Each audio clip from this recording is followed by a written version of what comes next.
Today proved that Sir Keir Starmer isn't just incompetent, he's actively dangerous for Britain's national security.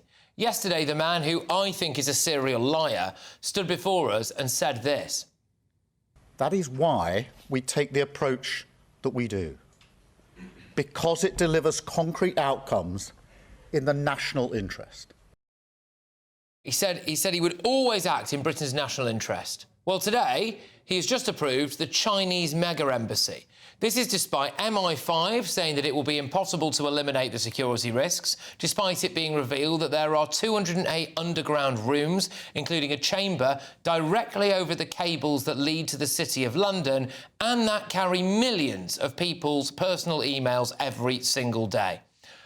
I think China will obviously use it to spy on us. They've previously hacked all our diplomatic cables. The Chinese are believed to have installed listening devices in British military vehicles.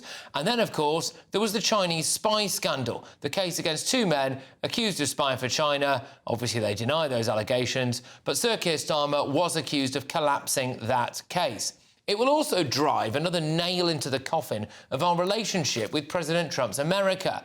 Talking of which, today, President Trump has called Starmer stupid over the Chagos Islands giveaway. He released this statement. Shockingly, our brilliant NATO ally, the United Kingdom, is planning to give away the island of Diego Garcia, the site of the US military base, to Mauritius, and to do so for no reason whatsoever. There is no doubt that China and Russia have noticed this act of total weakness. The UK giving away extremely important land is an act of great stupidity and is another in a very long line of national security reasons why Greenland has to be acquired. Right, well, do you remember when David Lammy said this? If President Trump doesn't like the deal will not go forward. And the reason for that is because we have a shared military and intelligence interest with the United States. And of course, they've got to be happy with the deal or there is no deal. Right, well then, surely the deal's off, isn't it?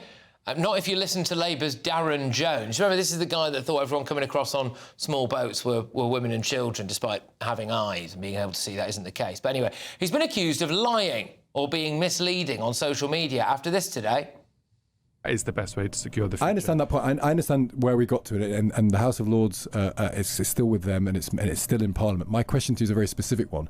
Is there no further possibility of backtracking from this position? I'm not entirely sure how I can see that happening, given that the legal treaty has already been signed and, as I say, the legislation is nearly finished. It's the British government's view that for Diego Garcia, that is the best way to protect that. It's a classic case of someone sounding intelligent but actually, really, obviously being very stupid, because the treaty has not been ratified. Of course we can cancel it. But the ultimate humiliation for Sir Keir Starmer would be this. The rumour this evening is that Trump might just buy the Chagos Islands off Mauritius, meaning that Sir Keir Starmer would have given away a vitally important piece of British sovereign territory for absolutely nothing. I mean, good grief. Only a government that was seriously stupid or seriously compromised by China would behave in this way. Now, one thing is for sure, Sir Keir Starmer is not acting in our national interest. He hasn't done it over Chagos, he hasn't done it over the Chinese mega-embassy, or over illegal immigration, Islamist extremism, the Pakistani rape gangs, the economy. He hasn't acted in our best interest when it comes to our energy bills, the education system, small businesses, farmers, pensioners, pub landlords. Who the heck is our Prime Minister working for? Using the internet without a VPN, a virtual private network, is a bit like taking to the road without car insurance. All it takes is one unlucky moment to cost you a lot of cash. This video's sponsor is Private Internet Access. They are the VPN to help keep you safe. Click the link in the description below to find out why over 30 million people have downloaded PIA to protect themselves online. A virtual private network is an app that hides your IP address and helps keep your data private. When you're browsing the internet at home, you give up a large amount of data to businesses, to shops, and indeed to social media giants too. Hackers have the ability to steal your personal data with ease, including sensitive information such as passwords, keystrokes, and even your personal photos. Private Internet Access helps protect your personal data by encrypting your internet connection to keep your data out of the hands of cybercriminals. And it's not just hackers either to be concerned about. Information can be censored too. When Canada passed their C-18 bill, social media giants decided to ban news content on their platforms. But PIA can protect your ability to consume the news and content you love. Private internet access is available for Windows users, Mac OS, Android, Linux, iOS, and you can use one PIA subscription to protect an unlimited amount of devices. And we've got a huge GB News discount for you too. Click the link in this video's description and you'll get a massive 83% off PIA. That's under £2 a month, the price of a coffee, and you'll get an extra 4 months completely free on top.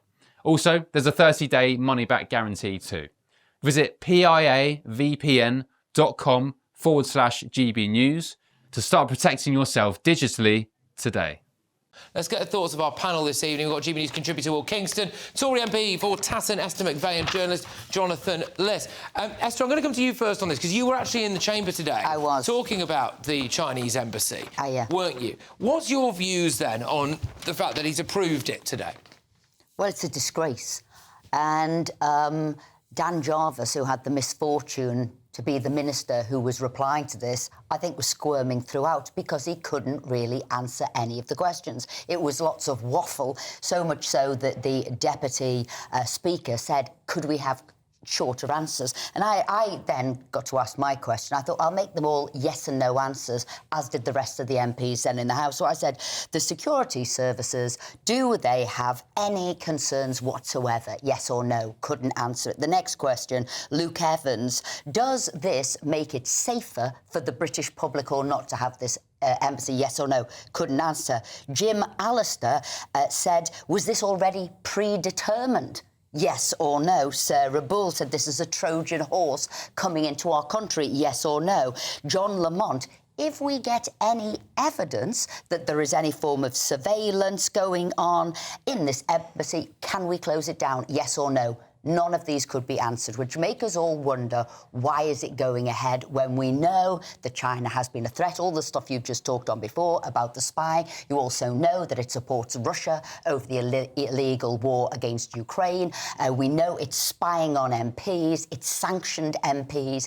It is a threat to our democracy. And yet we have given them a prime spot in London, which I believe this was something that Beijing, President Xi said, this is absolutely fundamental in our relationship. The first phone call he had with Starmer, he wanted this embassy. He'd paid £255 million for it back in 2018, and he was determined to get it. Consolidate 7 other embassies, so they already have embassies, to get this one. Why and why there? And I'm afraid we all think that it shouldn't be happening. And Labour, and I think it's because they've bust the budget. We've had 2 duff budgets. We're now impoverished because of Labour.